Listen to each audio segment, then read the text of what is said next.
You're listening to Book Club Babes. Let's get into it. We're here today with Angeline Boulley, New York Times bestselling author of Firekeeper's Daughter and Warrior Girl Unearthed, to talk about her newest novel, Sisters in the Wind. Sisters in the Wind is described as a daring new mystery about a foster teen claiming her heritage on her own terms. We love. And we cannot wait to read this with our babes in September. P.S. It's coming out September 2nd, so get that pre-order in. And Angeline, it is so good to see you again. Welcome back. Thank you for joining us. Miigwech, it is my honor to talk with you guys again. I just adore Book Club Babes and you two personally.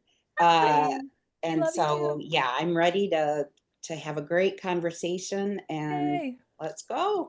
All righty. We won't keep you too long. We just have a few handful of questions here. So first, we're going to ask, can you give our listeners a quick overview of what we can expect with Sisters in the Wind and what inspired the story? Okay. What inspired the story? Well, I've always wanted to tell Jamie's story from Firekeeper's Daughter. We know that he was adopted out or fostered out, didn't know his tribal heritage or history, anything. But I struggled with how to tell that story in a young adult, to a young adult audience. And Right. then there's the Supreme Court case in 2023, Brackeen versus Holland, and that was decided in favor of upholding the Indian Child Welfare Act, which seeks to keep Native children, with their families, to look at fostering within a tribal community, within extended family, and to maintain those cultural ties whenever possible. And even though the Supreme Court case went in favor of the Indian Child Welfare Act, we know that it is not going to be the end of it. It's too significant a law. It reaffirms tribal sovereignty too much, so that there are some very deep pockets that will continue to attack the Indian Child Welfare Act. Their concern has nothing to do with children. It's all about undermining tribal sovereignty to be able to get at the resources that are on Native land. Yeah. So I wanted to tell Yeah. a story about someone who, when the law is applied correctly, when legal and social services staff, when people know the law and apply it correctly, it works and we have great outcomes. It's when people don't apply the law where they should, and in the case of the main character in my story, when she's like, I think my birth mother is Native American, and the social worker tells her, and this isn't a spoiler or anything, tells her, oh, just that complicates things. Why don't you just say that you're Mexican? And that happens so often.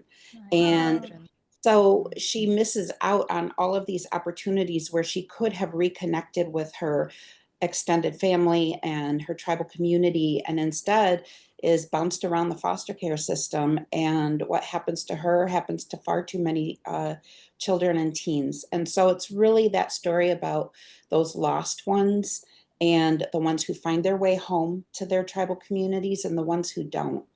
And that was a great way for me to weave in Jamie and his story as well. Oh, that's really beautiful. That's a really important topic too. mhm. Yeah. Now, I just out of curiosity, why would they say that that makes it complicated and to say that you're Mexican instead? Like, is it a paperwork thing or?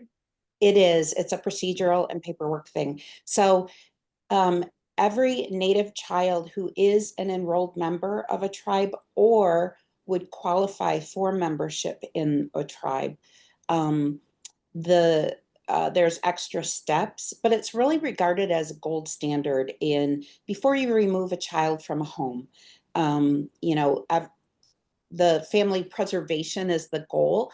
And if you do get to the point where a child must be removed from a home for their safety, you look to immediate family members, then you look to extended family, tribal community, or other tribal foster care parents Right. to maintain those ties. And for a lot of social services personnel and court personnel, it adds extra steps. And so there are people who are like, oh, just no, don't mention this at all. That's And so disappointing. that it'll Yeah. complicate things. And you know, and that's what Lucy, the main character, that's her thought afterwards is like, complicates it for who, you Yeah. know? Yeah. Yeah, for Um, them and their workload, For I them guess, and right? that's yeah, it, because you have to yeah. go through the efforts of, okay, do you know what tribe you're, you know, you may be connected to? And then the tribe has to have an opportunity to say whether or not they're going to exert jurisdiction in that case and take it over, you know, and all of these other steps. And so, and social services people, you know, a lot of them are just good-hearted, they mean well, Yeah. and but if there's Overworked and if they're yeah. overworked and overwhelmed and underpaid, and so it does get at a very real human response of, let's not complicate this, let's just proceed. Right, But Right. it right. really does impact Mhm. Native children and teens, and the outcomes that we see when they've Absolutely. been named, you know, when they've been removed from their homes. Yes, yes, and the importance of their, you know, their past and their heritage. Okay. Next question. This story features two sisters at the heart of it. Can you tell us a little bit about them and their relationship? The two sisters, um, well, I don't think this is really giving it away to say that Lucy Smith is the half sister of Lily, who we meet in Firekeeper's Daughter. And there's only a brief mention in Firekeeper's Daughter when Lily is discussing with the protagonist, Daunis Fontaine, that, you know, Lily feels that she was her mom's practice baby, that her mom, you know, didn't quite have it together. And that's why she was placed with Granny June and has grown up living with Granny June.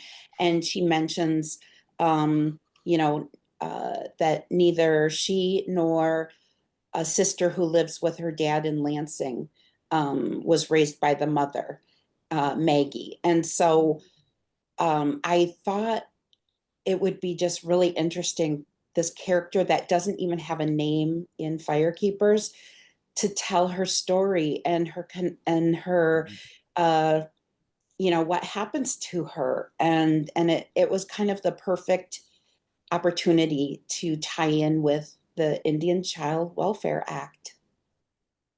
Oh, Amazing. and we Wow. loved I love it. Lily too. So Oh. that'll be, I wonder, oh, I guess we'll just have to read it and find out. Yes. Yeah. And these are revelations that, or reveals that come in very early in, Okay. you Yeah. know, Yeah. the first few chapters. So Right. this is not spoilery, but it's like, Yeah. ooh, we get Ooh. Jamie's story. Ooh, Lily had a half sister that, yeah, I guess I do remember a mention of it. But Yes. so like all of my other books, I love to create a new protagonist to tell the story, but to have her be connected to Sugar Island and, you know, familiar faces. Yes. Mhm. Yes. Oh, that's very exciting. Speaking of Sugar Island, I believe this book takes place in a new setting as well. Can you tell us what it was like writing outside of the Sugar Island setting? I did a little bit of that with Warrior Girl Unearthed. Mhm. I Yes. placed a lot of the scenes in St. Ignace, Michigan, which is still in the Upper Peninsula. But this time we go to the Lower Peninsula, northern lower. So we're looking at harbors. Okay, so At the bottom of I remember on the that. map. So we're looking at Petoskey and Harbor Springs, which are, I Okay. guess, right here. And then we also Okay. have a little bit about Mackinac City and a little bit Yes. about, you know, Alpena. And so, yeah, we're getting to that tip of the mitt, we call it in Michigan. And we're like the coolest state because we can describe where we're at, like one hand, the Yeah. lower peninsula, the second hand, upper That is peninsula. cool. And I didn't really realize this until I went away to college. And I swear it was almost like a Vulcan. I'm trying to do my Vulcan greeting. Oh It was yeah. almost like a Vulcan greeting. You're Where you're right. like, where are you from? And Can it's tell. like, I'm from here. Yeah. So that's Oh my Michigan for gosh, you. I love that. That's amazing. And we've been there. Yes. Yes. Yay. So Oh, next time you have to come back and go to Sugar Island with me and go to the Mhm. powwow and Oh see my the God. places. And I'll Yes. take you on a tour of like, you know, these are the locations from Firekeeper's Daughter. Here we are from Warrior Girl, like all these different things. So yes, yeah. please. Let's do that. That would be so Absolutely. fun. I love literary tourism, and it would be Yes. so cool to arrange like a tour where people could, you know, do like an all-inclusive, and we do this and we do that, and you get to go to the powwow, you get to Absolutely. meet my dad, you get to meet my cousins, you get to meet the inspiration Yes. for Aunt Teddy, and you know, all these different that would be so cool That because would there be are so books cool. that I love that I would be so on board with Yes. a literary tour. Yeah. Yeah. I think you'd be surprised at the amount of people who would want to do something like that too. Like Mhm. that's Mhm. Absolutely. babes, if you're listening and you want to do Okay. that, Yeah. let us know. Maybe we Let can us Yeah. make it happen with Angeline. Okay.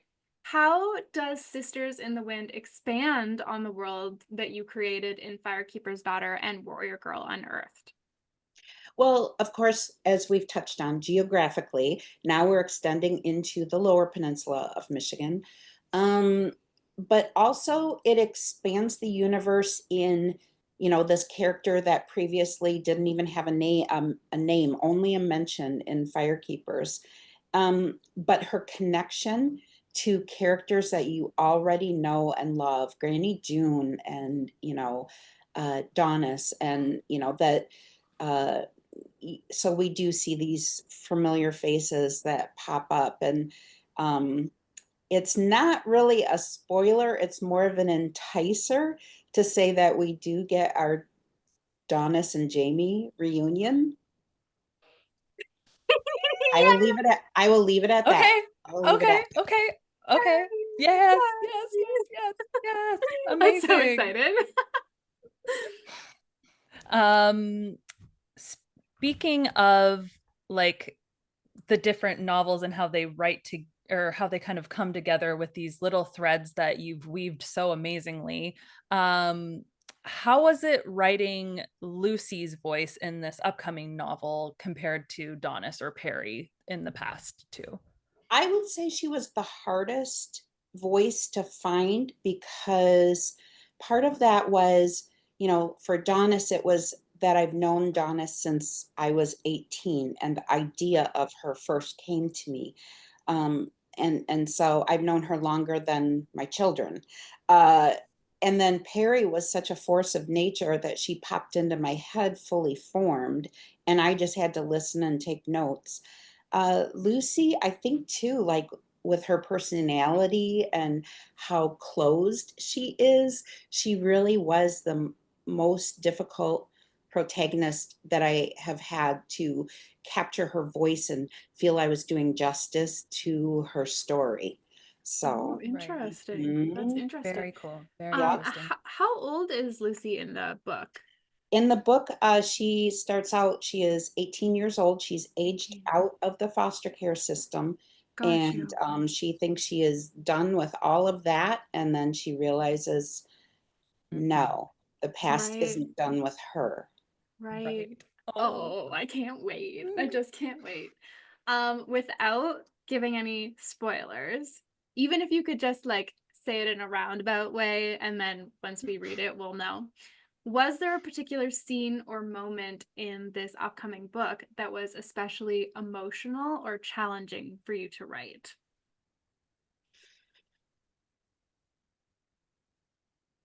Or even like a favorite, you Yeah. know?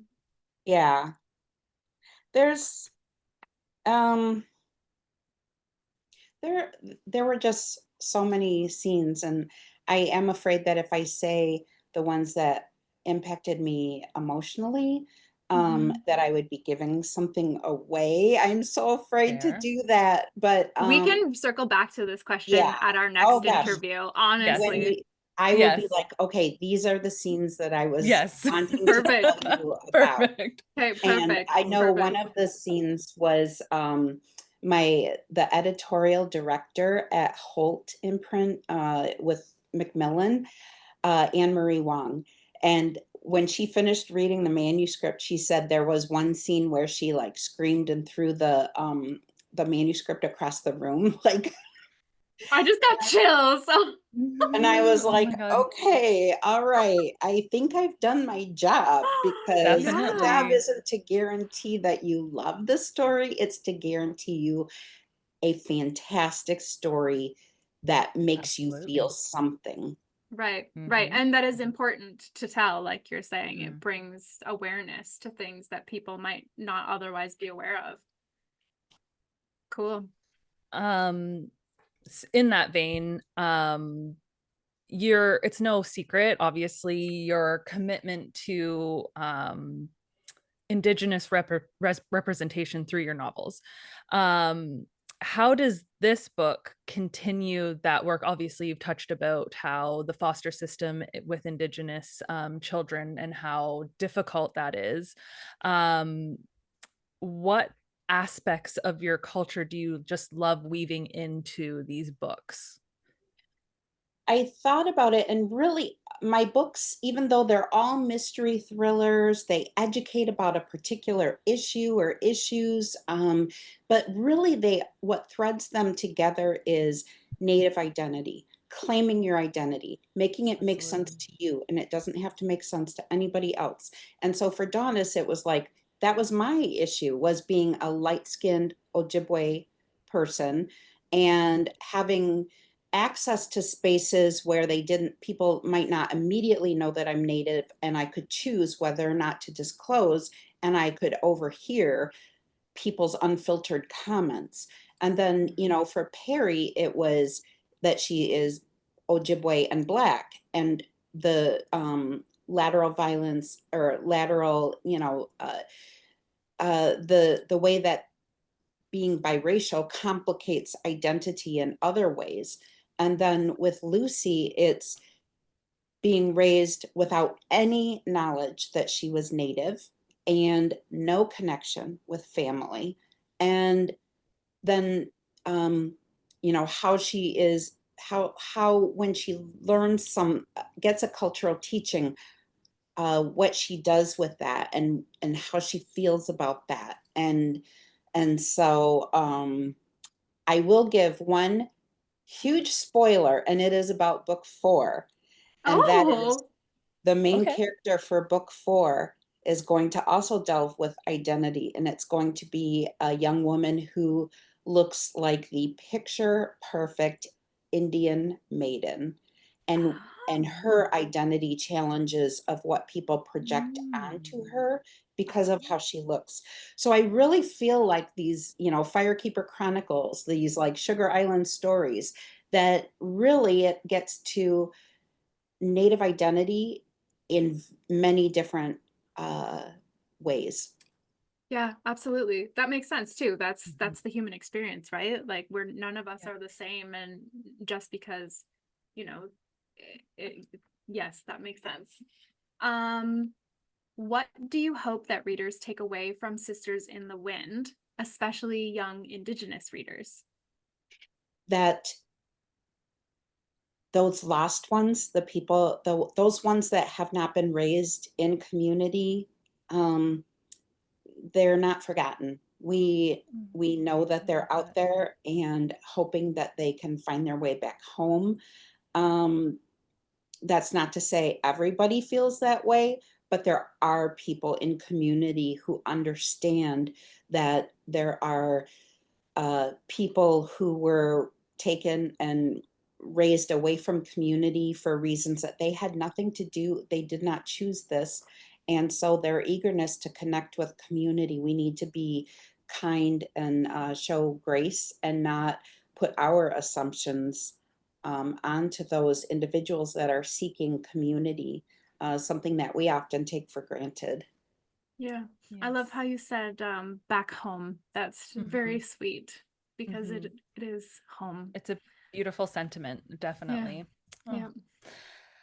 So while we're on, like, maybe instead of spoilers, could you give us some maybe like Easter eggs for Sisters in the Wind that you're excited for us to discover? Maybe like one or two, and then we'll find out the rest. Us Oh secret squirrels will gosh, find out my the little rest. Easter eggs. Um, Granny June is mentioned. TJ is part of the story. Oh. There are, yeah, there are many mentions. The twins make an appearance, Harry and Pauline. So yeah, I feel like Okay. I did leave in a lot of Easter eggs. Okay. I can't If wait I to discover may them. ask, how many years into the future is Sisters in the Wind? Like, how old is Daunis? Okay, that's a really good question. So as you know, Firekeeper's Daughter took place in 2004. Sisters in the Wind took place, or I'm sorry, Warrior Girl Unearthed took place 10 years later in 2014. Sisters in the Wind takes place right in between the two stories. It takes place in 2009. It is 5 years after Firekeeper's Daughter and 5 years before Warrior Girl Unearthed. So for readers who had a lot of questions about Warrior Girl, you know, this and this and this, Sisters in the Wind will answer some questions, and then you know me, I always have to leave something for the next book. Yeah. Oh Oh my my gosh, goodness. that's such an interesting way I to love go. that. This isn't one of our questions, but was it hard writing in like a non-linear fashion like that? Like having to go backwards with the characters? No, it was not hard, but what it was I had not planned it. So I didn't know that the third book would take place in between my first and second. I hadn't planned on that, but once I decided that that's where the story made sense, it was like, well, of course. How else could it have been? And that's where I love the kind of alchemy of writing, where ideas come through you sometimes instead of from you. And I really do feel like this was a story that needed to be told. And for whatever reason, I mentioned that half sister, you know, in my first book. And, you know, it just, the pieces fell into place so perfectly that it's hard to believe it wasn't by design from the beginning. And maybe it was, but reveal information gets revealed to you when you're ready for it. And I believe that as a writer, as a creative, I Love believe that. that. That is so cool. So Because I was cool. thinking that Daunis was going to be like so much older, but Mhm. but she's not. Mm-mm. Oh my That'll be gosh. fun. Cool. That's Cool. exciting. Um, here is the book. We've got it right here. Oh Obviously, my the God. cover art is It stunning. is so beautiful. I just can't even. Stunning. It's Stunning. As stunning. always. As always. You always have great Can artists. Pick our you great do? artists. You always, yes. Yes. Can you Yes. tell us a little bit about the artist and the process of the cover coming together? So you know, Moses Lunham was the first artist for Firekeeper's Daughter. It was his only book cover ever. Okay. Then Michaela Goad, she's Alaska Native and she had just won the Caldecott Award. for Mhm. children's book illustrators. She did the original hardcover for Warrior Girl.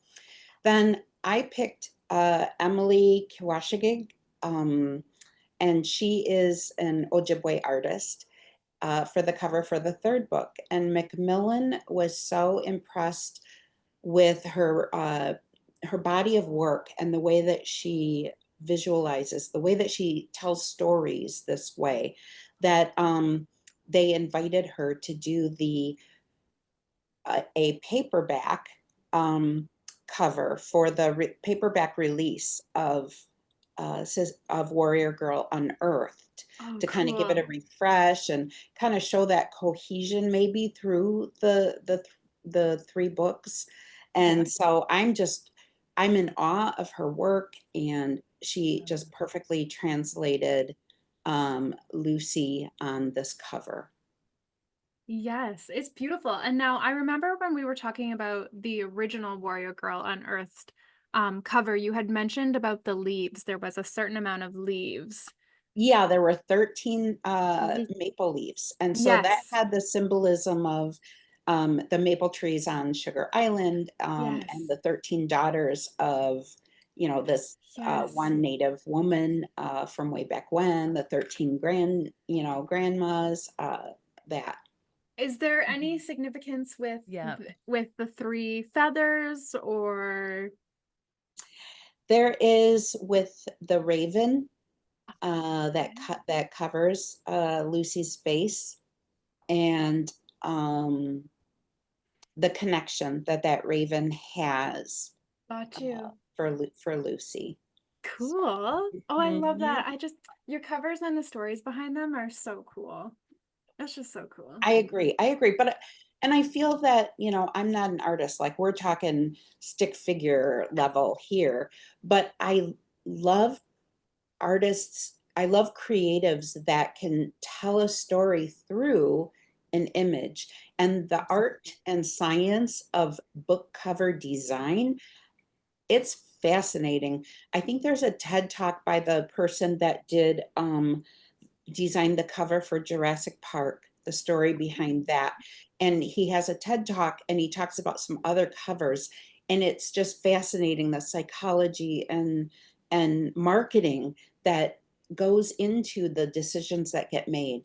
And so I've been so blessed to have incredible Indigenous artists uh, conveying my storytelling into these images, and that Macmillan has been so on board with, if you're telling an Indigenous story, that translation also happens visually. And Mhm. so Macmillan has been phenomenal in understanding that. Oh, that's really important and lovely. Yes. Yes. It's it's beautiful. Absolutely beautiful. So this is not a question. I just have to know. Like, obviously, I can see like earth, fire, wind, like air. Is the third book water based? Why, yes, it is. Why, yes, Okay. it Okay. is. So, as Okay. we know, Anishinaabe, Quezons, Native women, we get our teachings from water.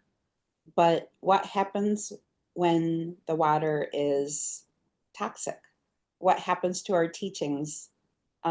What's our role as water protectors when it's not a matter of if, but when there will be an oil spill?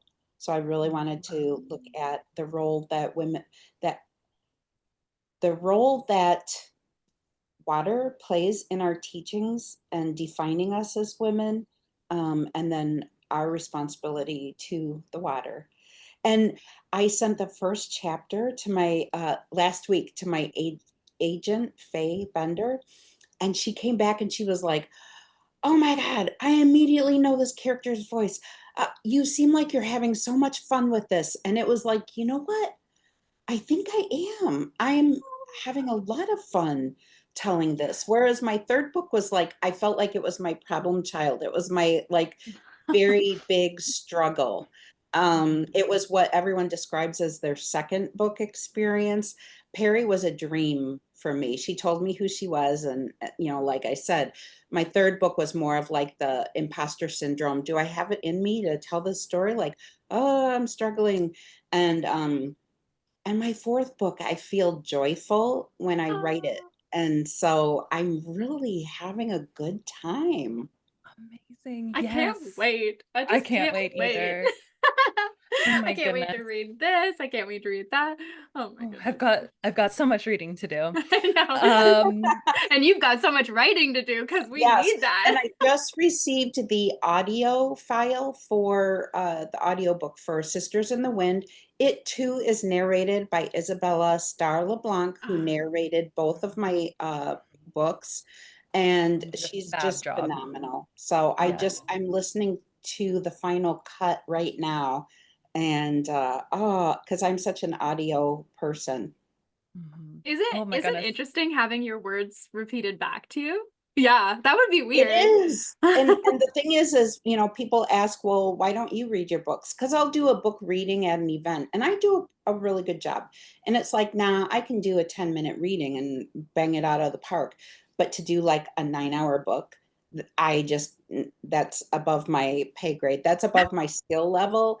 And I leave it to, because I've listened to too many audiobooks narrated by authors who should not have narrated. The Mhm. exception to that is Tess Sharp. She narrates the Girls I've Been. Um, Oh, and she has it in her writer or in her contracts that she gets the first option to narrate her books, oh, and her cool. publisher can decide to go with someone else, but she gets the first chance to do it. And if they're not happy, then they can go to someone else. And for her, it is phenomenal. She is Oh, the reason why an author might consider reading their own book. Me, I'm very content to have Isabella. Oh, she's amazing. Read my oh, book. that's Okay. so They're cool. so That'd good. just be a cool experience. Yeah. They are so good in audio form too. It's, oh my gosh, it even brings it to another level. I'm like converted to audiobooks. I'm Yes, I Chantal obsessed. has recently discovered she's an yes. audiobook girly. So, There are some books that the audio is actually better than the print version. I would say Hail Mary by Andy Weir. That is one. Sadie by Courtney Summers is another audio book that the audio takes it to a level beyond what the is on the page. And uh, Promise Boys by Nick Brooks. That audio is a full cast, 30 narrator audio that elevates the story in a way that exceeds what is on the page. So that's cool. my dad was a truck driver. And so we've been listening to audiobooks since they were on cassette tape. And so I've Mhm. always loved audio and felt very strongly about how my stories would be told. So yeah. I'm glad that you found an amazing voice to put to your books. It's amazing. Yes, I love it. And totally. Isabella had never, she was a stage actor. And she had never narrated an audiobook before we put out the casting call for Firekeeper's Daughter. And then Macmillan is like, oh my God, this is a treasure. This is like a find. So she has since done several more audiobooks, and I'm so glad. That's And then awesome. her acting career, she acted as Jodie Foster's stepdaughter in the latest season of True Detective, the one that was set Oh, in Alaska. Oh, She played oh, I Jodie watched Foster's. that. She played Oh, Jodie. Isabella cool. played Jodie Foster's stepdaughter, Cool. That is cool. very neat. I'll have to go back and watch and with that knowledge. yeah, Yeah, yes. that's very cool. I have to another question popped into my head that's not on my list here, but before I ask the last question, I would like to know what the wind has to do, because obviously we know what the fire had to do, we know what earth had to do with, and then I would love to know if you could like give us a little hint about what is important about the wind in this book. It's looking at the removal of children from their families as this like chaotic fire, and what happens to those children. Do they are they reduced to ash, or do they float on the wind to find their home? And so it's very much about this being cast to the winds and what happens beyond that. And it's just so random and, you know, arbitrary, and but it really fits with that feeling of like looking for, searching, Belonging. Yeah, and this exactly. byproduct of this chaos and turmoil. Love that. Love that. Okay, we'll ask the last question and then we'll let you get on with your lovely day. What do you hope people see, feel, or carry with them after reading Sisters in the Wind?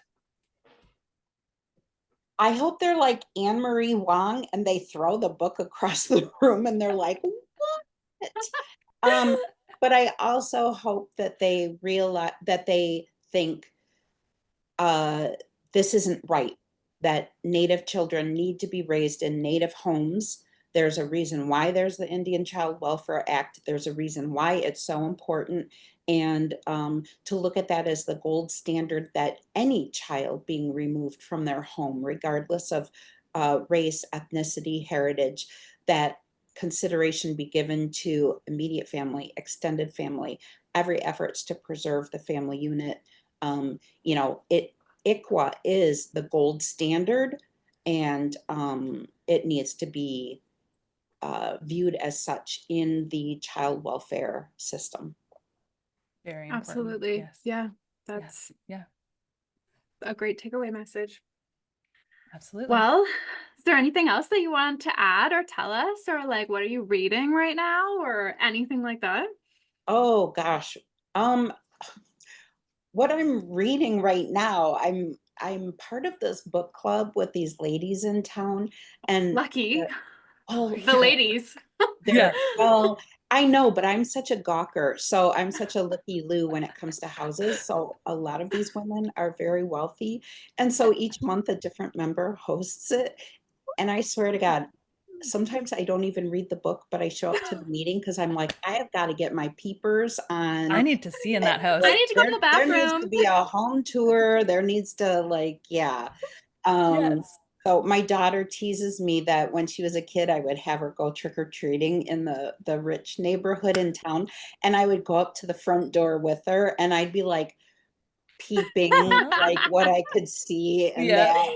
So You're like, I don't want to steal anything. I just want to see what it looks like in there. I just want to see where you have your artwork. I want to see, like, you know, the theme, the style, the decor. Anyway, that's my Yeah. thing. So I'm in this book club, and we just read Doris Kearns Goodwin, An Unfinished Love Story, which is a look back at the 1960s.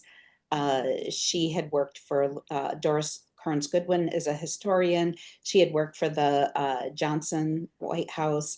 Her husband had worked for John F. Kennedy's White House. So it's really this look at the 1960s. And I do like those memoir, biography. So yeah, I'm reading it now because I didn't read it before the book club discussion, and it was such a good book club discussion that I'm like, oh, maybe I will read Read it that now. book. That's funny. Love it. Honestly, So- though, I feel like a lot of people do that. That's like going on Goodreads and reading some of the comments and then being like, oh, I yeah, do need to read this book. exactly, Yes, exactly. yes. If I am in your book club, FY, like, spoiler alert, I am there to see houses. I am here to see how homes are designed and decorated, and Oh, Yeah. that is my motivation. The book is like, I love it. oh, that did sound good. I think I will listen to that. Yeah. they're like, and I what do love you it. think, Angeline? And you're like, I think you have a beautiful home. Yeah, I can't contribute anything to the discussion of the book, but let me just say, your use of Mackenzie Childs and how it threads throughout your home, I am just there for it. Oh my gosh. You missed I your love second it. calling. Yeah, that's Yeah. funny. I love that. Goodness gracious. I All miss right. you guys, and just I open invitation anytime. Oh, you're just Oh, the you're best. so kind to You're us. so Thank kind. you. Yeah, we had the best time when we were with you. That was amazing. And thank you so much for meeting with us today to Yes, talk thank about you. Sisters in the Wind. We can't wait. September 2nd is when it will be released. So, like Yes. Chantal was saying, get your pre-orders in so that we can all read it together in September. And we couldn't be more excited. Yes. And when you start reading it, make sure you start flagging questions because we'll be chatting again with We'll Angeline. be chatting Oh, again. and when we can dive into those spoilers, I am so ready to dive into the deep Oh end. my gosh. I can't wait to wait. get into the I can't nitty gritty. Yes. I know yes. it'll be so fun and see everybody again. All right.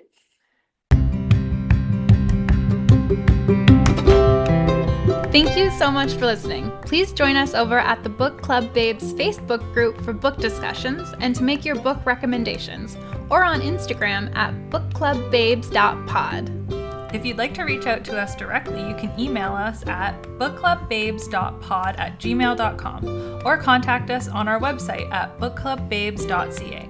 If you love the Book Club Babes podcast, please tell a friend about us. And until next time, Bye!